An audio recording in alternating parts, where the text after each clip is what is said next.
Assalamu alaikum everyone and welcome to Heart to Heart podcast. In this podcast, we slow down and have genuine conversations about the things that touch our lives, our struggles, our growth, and everything in between. Special episode because I am not alone. I wish all the episodes were like this, me with someone, not just me alone. It's always better when someone is here, when I'm sharing, when I'm having someone to talk to, not just one mind talking, but two mind talking. And we kind of we are exerting a great effort in recording this episode because we've just finished our exam and we're super tired, but we're doing it. Okay, so we made this episode about feminism before. We focused on mainly criticism, so we wanted to make a sequel, a part 2, where we think about the valid points in feminism. I mean, we previously stated some of the weak points, so it might seem that feminism is all bad, but we want to reconsider this. Is feminism all bad? So if it's all bad, why did it exist in the first place? Let me let me ask you, is feminism all bad? Okay, that's an interesting question. Well, I wouldn't think so, because especially if we look back to the first and second waves, there were a lot of valid points in feminism. So this is what we're gonna be talking about, I guess, right? Right. Okay, so let's get right into it because we don't have that much time. Okay, so actually, this is the first episode that we actually prepared. We have notes and all of these things, so it's gonna be good. Okay, so the first waves of feminism, or the first wave of feminism, I think it was all about voting. So it was a time when slavery was abolished and women wanted to vote, because at that time women and black people could not vote, only white men could vote. So They wanted to seek their political right to voting. exactly, which is something definitely valid. It's definitely encouraged for women to choose whatever they want, to whatever person that they're gonna take the responsibility. It's totally right. So it started with things like these, like voting, and then abolishing slavery, of course, for women too, because at first it was for black men and then it was for women.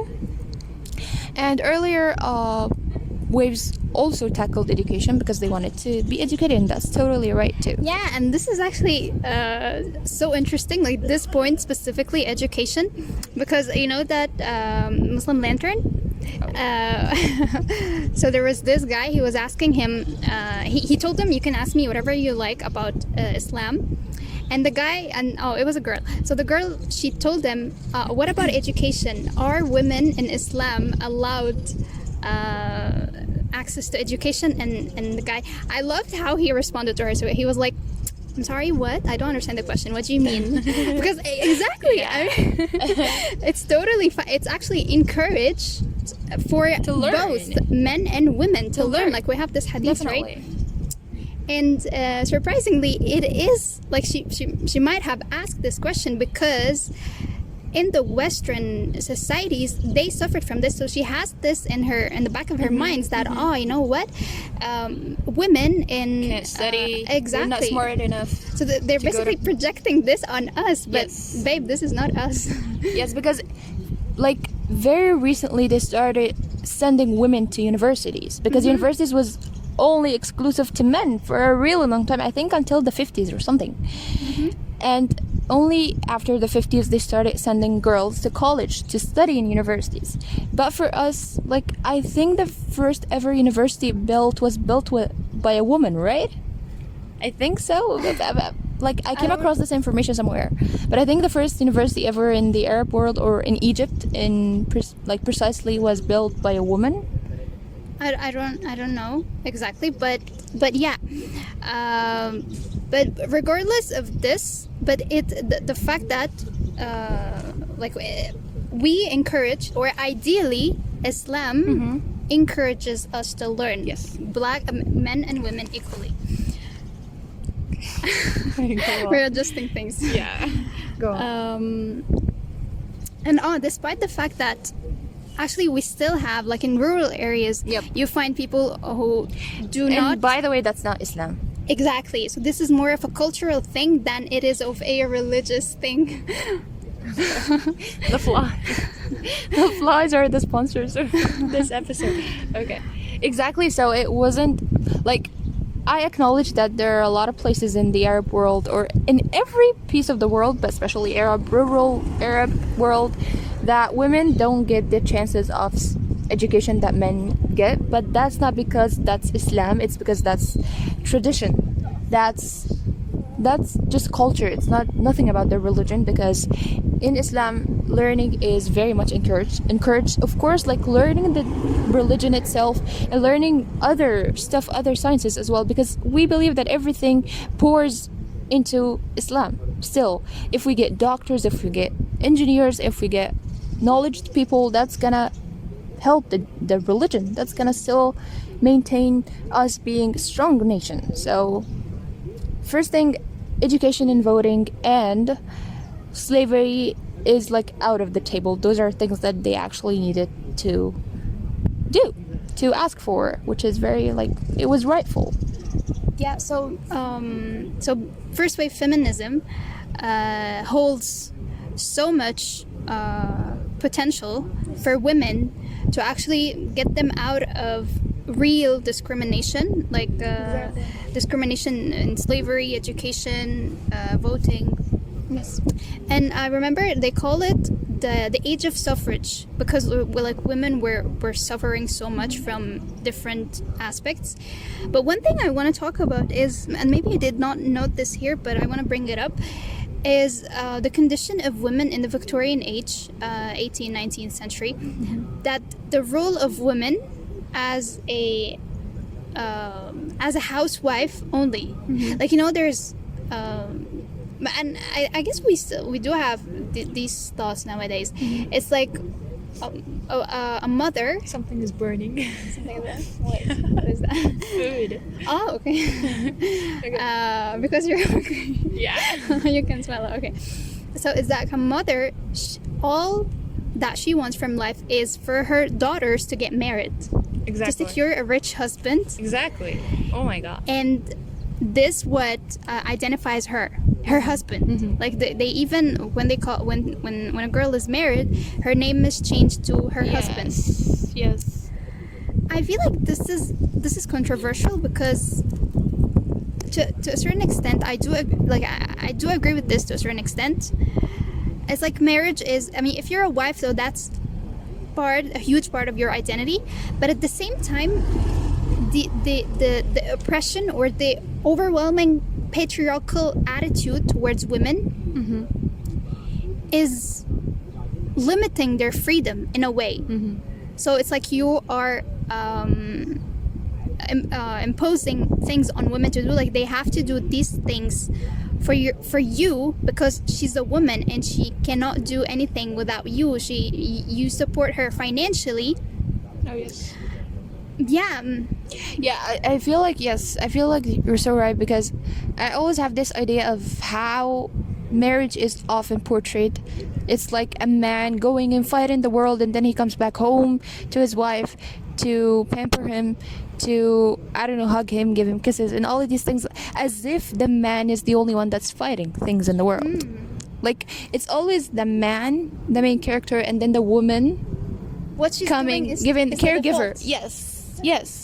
Which She's not is taking credit for cleaning the house or for cooking or for whatever. Like, this is what she is supposed to do, and she cannot just be tired. She cannot be anything. She just does what she has to do. That's it. exactly. It is, like, as I told you, it's never a woman in the center, or like, we don't want anyone in the center, but it's never like a woman's struggle that's portrayed. It's always the man. The man goes out in the world, he works, he brings money and brings food to the table, and then the woman is pampered in the house. She doesn't do anything except cleaning and taking care of the kids and all of these things.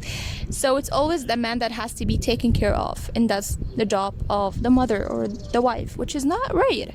all the time, because a lot of times wives bear more burden than husbands. She's sacrificing herself and her time, her energy, her everything on her husbands and her children, which is, by the way, good. But over sacrificing, over burning for people is not always good. Yes.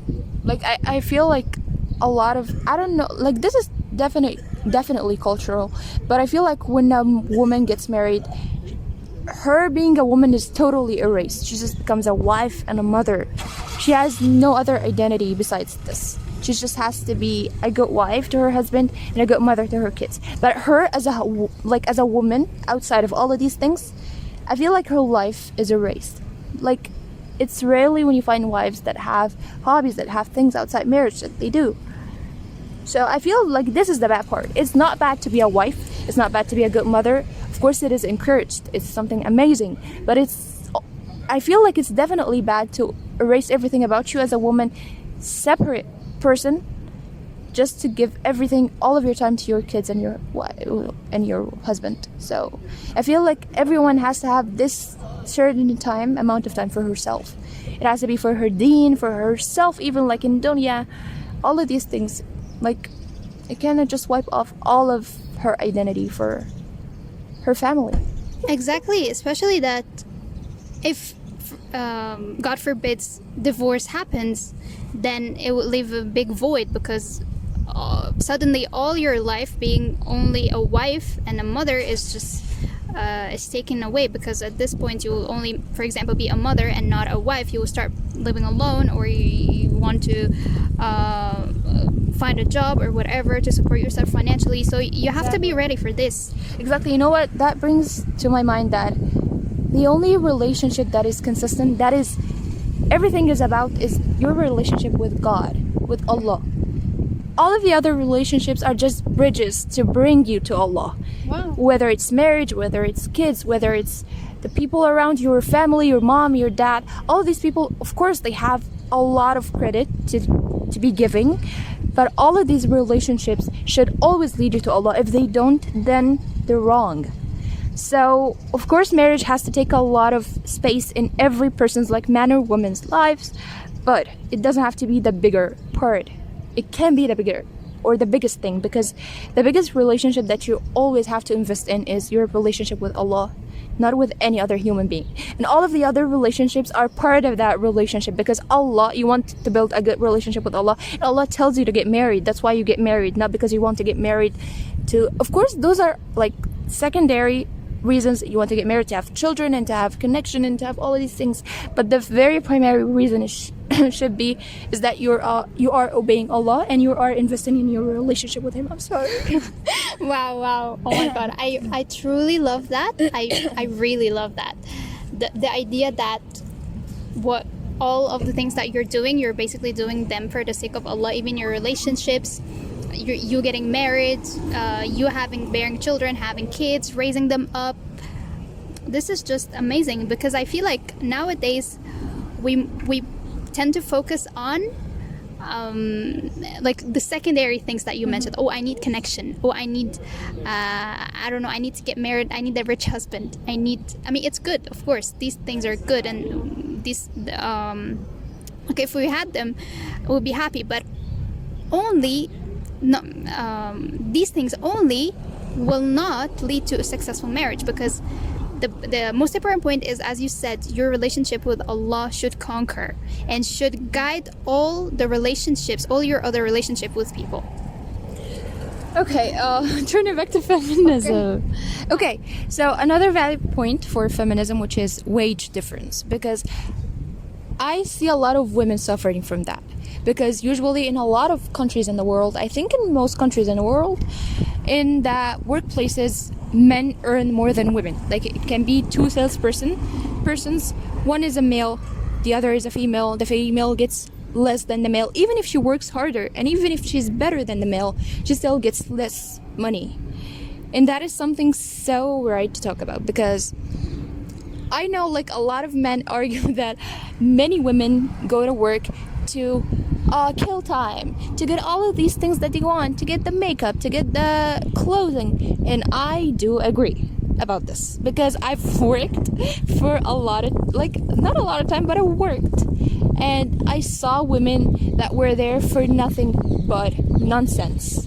They didn't need the money. They didn't need going out in the world. They didn't need to sacrifice their, I don't know, I feel like when a woman gets out in the world and works, she has to lose some of her femininity because she is eventually going to deal with men. So she has to talk their language. She has to speak their language. So she's not, like, I see a lot of these women are sacrificing all of these things for absolute nothingness. Like, she doesn't need the money. She has family that can provide for her. And that's a lot of them, but not all of them. Like, I hate it when men say, like, all of the women go out and work and they just take our places and we should work and provide and they don't have to work and provide. Because we live in a society now that a lot of women are the caregiver and are the provider for a lot of families. Even though they're married or even though they have fathers that work, they are the provider of the families. So, like, for example, like, I watched this video a couple of weeks ago of some girl that was a teacher at first, and she used to make like 30K a year as a teacher. And then she made a career shift and she worked, let's call it a model. And she made millions of dollars working as a model. Of course, like not totally a model, like an adult model. I don't know how to put this. She made millions. So can we see how we evaluate women working and what this leads them to? Like, we always criticize the nudity and the immorality that's happening around or among women, but we never give. Society still encourages it. They give money for the most exactly, for prostitutes more than teachers. Like, this woman, she worked as a teacher first and she tried to make a living, but she couldn't. Of course, I'm not justifying that she went and became that certain, she pursued that certain career. We're criticizing society. Exactly, because society pushed her to do this because she couldn't provide for herself and her family, so she had to find another way to make money. And not all people, moral compass is the same. Some people, when they don't have enough money, they're gonna go commit crimes. So I'm not saying that that's right, but we should not push people to their limits and then question why are they doing this. So wage difference is a very big issue that's still happening, because in the society we don't just have women that go out to work for nonsense. We have divorcees, we have widows, we have girls that provide for their families. So what about these?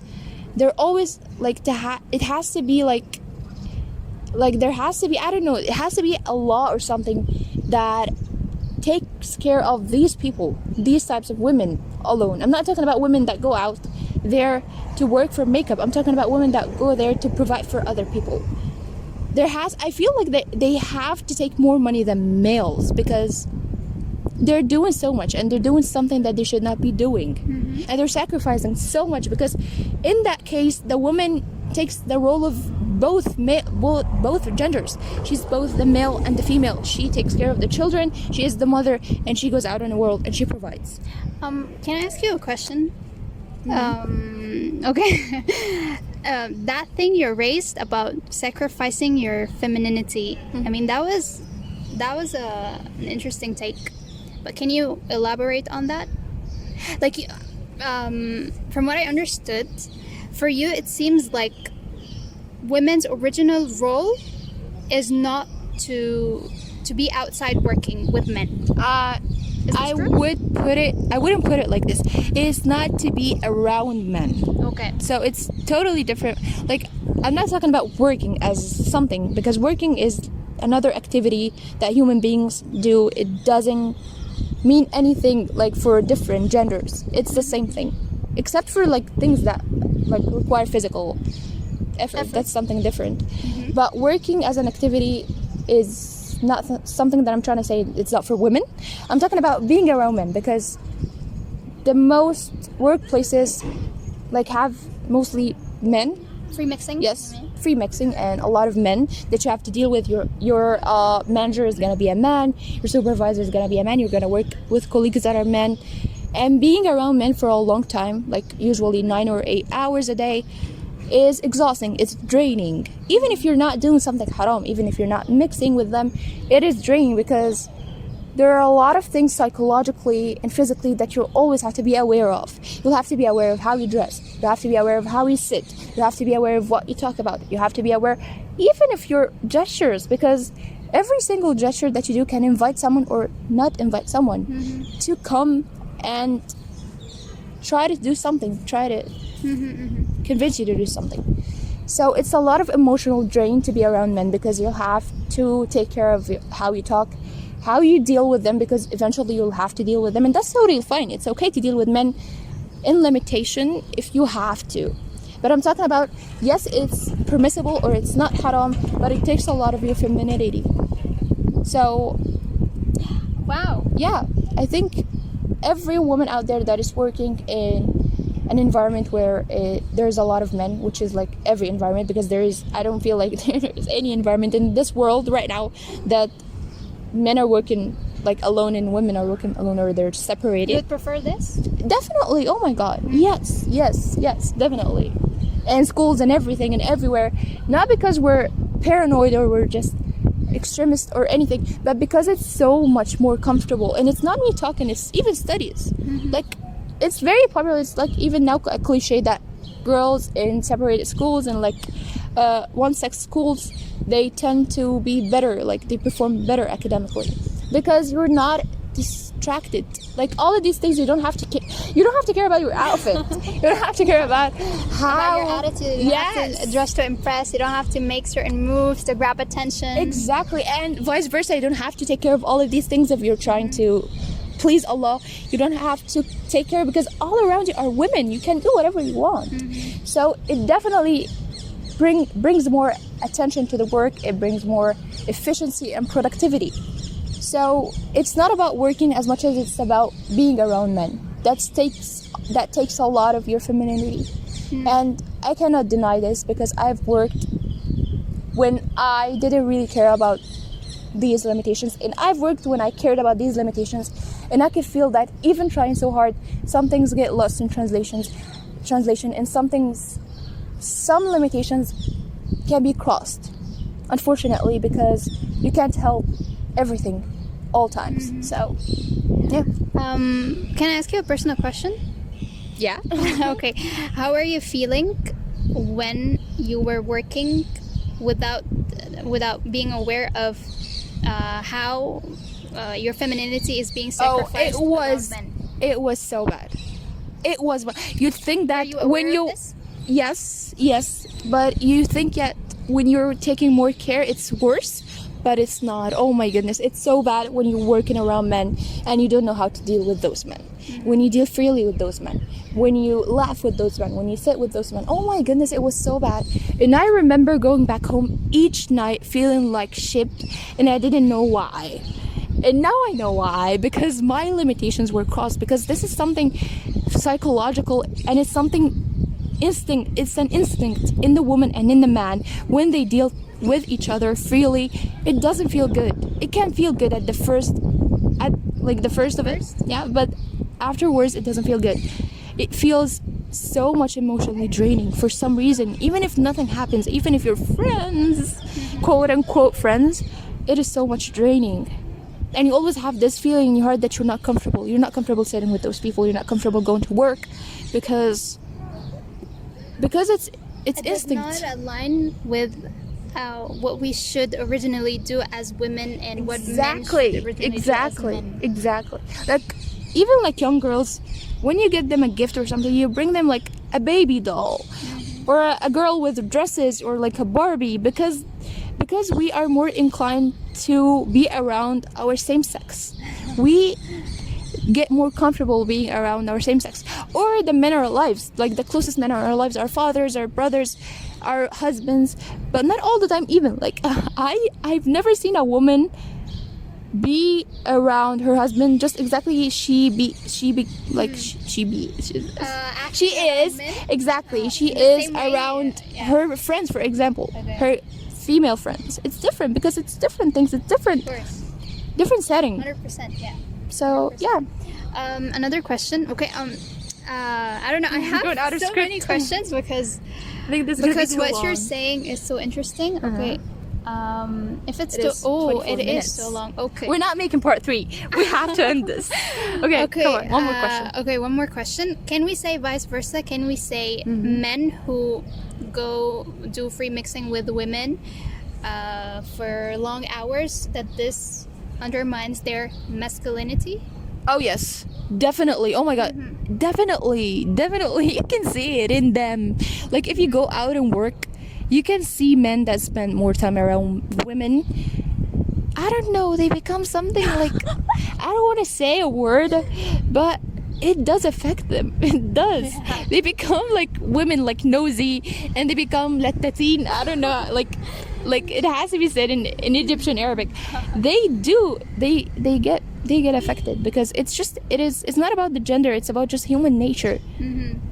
It's about how You're spending so much time with this whatever not the gender. default. You're not in the default Exactly. state.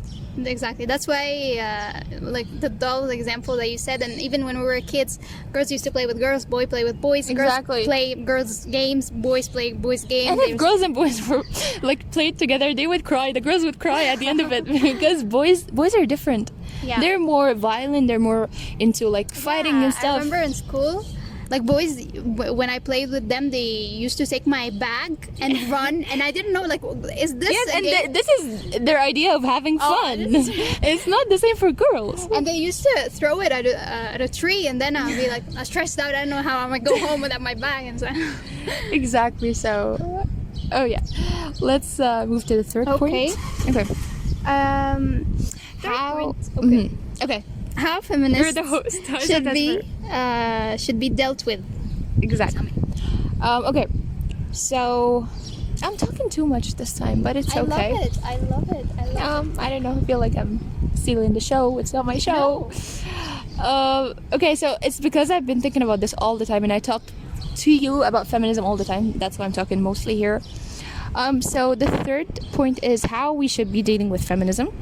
So let's agree on something. Feminism is another heart disease, or what we call amrad qulub, which are things that affect us from ideas that we take, things that we intake, any content that we take as input grows those diseases. It's like envy, it's like Psychological issues. exactly it's like anything else. So it just feels so weird when we deal with it in a different way than others' heart diseases.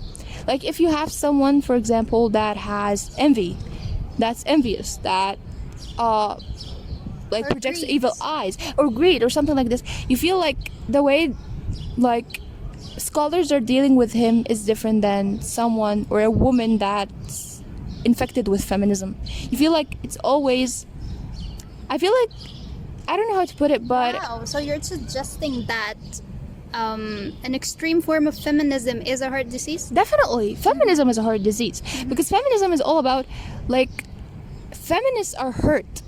That's it. They were women that were deprived of all of these rights that they really did deserve to take, and they just projected all of these things onto everyone else in their lives, and they became the beast. Because I believe that most villains were once victims. If not all villains were victims. So that's the exact thing with feminism. They were victims for real, and then they became the beast. They became the villains. So when we try to The way address- they deal with the hurt in them is that they attack. Exactly. So when we try to address this issue, we should always look back to the sources. Origin. Yes. What's the source of this? It's hurt. So we should always address the hurt, not the outcome, which is the disease. Violence or, Exactly. Like when you go to the doctor and you have like infection or something, he doesn't cure the symptoms. He cures the source. Okay, so symptoms are just indications that you're having this disease. Exactly, But exactly. what you're curing is the disease. Exactly, the origin of the disease. So that's exact same thing. So when we deal with feminism, or when we deal with feminists, we should not be mocking them. We should not be calling them out and telling them how, of course, women should be oppressed because they're very stupid and they're I don't know, they're out of place, they should be put back in place. This is not how you should address a disease, because in every part of our lives, and as da'in al-Islam to Islam, as people that try to call people to Islam, preachers, the main goal of inviting people into Islam is that they become Muslims and that they are they are spared of Jahannam, they are spared of hellfire. So it's like the primary motive of all preachers or all people that invite to Islam is mercy. We are merciful on those people and we love those people and we want them to be good and we want them to be spared of eternal torture. So let's not be too harsh trying to do this, and let's remember this in the back of our minds all the time. We're not here to fight with feminism.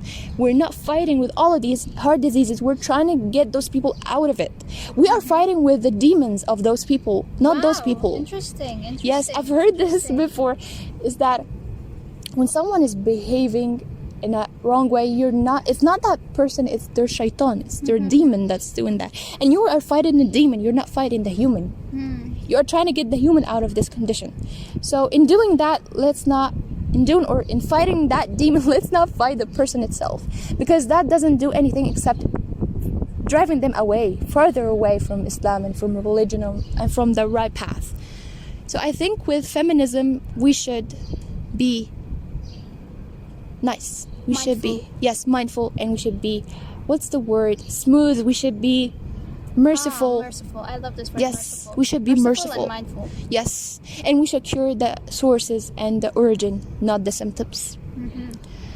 And I truly love how we are kind of maturing from one episode to another. Yes. Like in the first episode about feminism, we were so attacking it, and maybe we did some of the things that we shouldn't have done, or maybe shouldn't have said in this way. Maybe we were too harsh. But now that you're saying what you're saying, it feels different. It feels like we need to reconsider things, and I love that. Exactly. And maybe that's the last point, but I think one of the main reasons to cure feminism and any other what's secular thinking or anything that is outrageous is to go back to the sources of Islam. What is Islam? Islam is all about submitting to Allah. Who is Allah? Allah is the creator of everything. He is our God. He has been always there. He's always going to be there. He's the first. He's the last. And we're not worshiping him because he's Allah and we don't know even who Allah is. We worship him because we know him. We know how merciful he is. We know that he gave us life. He gave us everything. And he didn't give all of this just for nothing. He gave us all of that when he didn't have to, when he didn't need to. He doesn't need us, because when you ponder the earth, when you ponder the universe, when you see the planets, when you see the black holes, when you see how big the universe is, and this is only the first sky and we haven't discovered everything in the first sky, you acknowledge how big Allah is, how great he is, how he doesn't need us. He doesn't need us. He is so great. Yes, he's so great, and he didn't need to create those little creature, literally grain creatures that are just problematic. That's it. We're nothing but a problem to Allah subhanahu wa ta'ala. Astaghfirullah, I'm not sure if we should be saying this, but he did all of this out of mercy. Problems in the universe. Exactly. He created us to put us in Jannah. He literally created us for Jannah. He didn't create us for torture. He didn't create us for hellfire. He created us. Our choice that will determine. Exactly. We were created in Jannah first. Like Adam, peace be upon him, was created in Jannah, and he was put in Jannah. And then after all of these things that happened, he was sent to earth. But we were created for Jannah. We were created for bliss. Allah created us to bless us, to give us things, to make us comfortable. We were not created for torture. So if we are created for all of these things, and if we know how Allah is great, how Allah is merciful, how Allah loves us, how would we question anything more? Isn't that enough, guys? I think I don't think it's a fact that all of these problems, all of these secularism, all of these outrageous ideas is because we don't know who Allah is. All of this atheism because people don't know who Allah is. If we know who Allah is, we wouldn't question things. And even we had questions, which is valid, by the way. We are encouraged to have questions and to ask questions and to seek answers. We seek the answer. If we can't find the answer, then that's it. Then we go back to the default, which is Allah. Allah is all-wise and almighty. Wallahu Azizun Hakim. Like at the end of the ayah, talking about women's rights in marriage and in a divorce, it ends with, let me get the ayah, just a second. Although I am like a memorizer of this ayah, but let me not get it wrong. So it talks about divorce and how women should act after the divorce, which is iddah, like they sit for a while, they don't get married, and all of these things. So at the end of the ayah, Allah says, no, not this one. وَلَهُنَّ مِثْلُ الَّذِي عَلَيْهِنَّ بِالْمَعْرُوفِ وَلِلرِّجَالِ عَلَيْهِنَّ دَرَجَةٌ وَاللَّهُ عَزِيزٌ حَكِيمٌ. So this translates to, let me get the translation, not to get this wrong. Okay, give me we can pause. Okay, let's pause just a sec. Okay, so we can find a translation of the verse. Connection issues. Exactly, because we're on a budget. So like those two verses, or like not two verses, those two pages of Al-Baqarah talk about like women ahkam, like women rulings, and precisely divorce and marriage. So at the end of this one, that's talking about how men have like the qawama, have like certain responsibility more than women, which is like providing for the family and being like the leader of the family and the household. The ayah ends with Wallahu Azizun Hakim, which is, and Allah is almighty, all wise. So this has to be the motto of everything that we do, is that Allah Azizun Hakim, Allah knows best, Allah is all wise, Allah knows and we don't know. Like when we, like as I told you, like when we ponder the universe and everything that's created, it doesn't even have to be a universe. When you ponder like a group of ants in the ground holding like this massive thing, like massive grain of rice, like compared to them it's massive, you just know that the one that created this cannot go wrong. He cannot do something that's wrong, and he cannot be not wise, and you cannot know more than he does. So in only accepting this and embracing this and acknowledging this, all of these questions just fade, because simply you know that you're too little to ask questions, and you're too little to reason, and you're too little. Yes, you should ask questions, but you're too little to think that you can know better than Allah. Allah knows best, and He has prescribed for us what's best, and He has created both of us, men and women, and He put us in place. We fell into places, and that should be it. That should be the finale of it. Yeah. Okay. Whenever you talk about this, I feel like you get so emotional and that you're actually about to cry, like your eyes are. I love Allah so much. Yeah, it's so wise. Like, you don't get it, guys, but when things happen into your lives, and you know that this thing, oh my God, I thought this was so bad, and then you realize how good it was. You just know how wise Allah is, and things don't look as they like. Things are not how they seem. Like you might think it's so bad, but in its essence, it's the most merciful thing that ever happened to you. So yeah. Okay, what a fruitful, very fruitful 30-minute episode. Thank you for listening, for spending this time with us, and we'll see you guys in the next one, inshallah. Take care. Bye. That was fake again. Okay, wait. Okay, that's additional couple of seconds. You should be grateful. Okay, bye.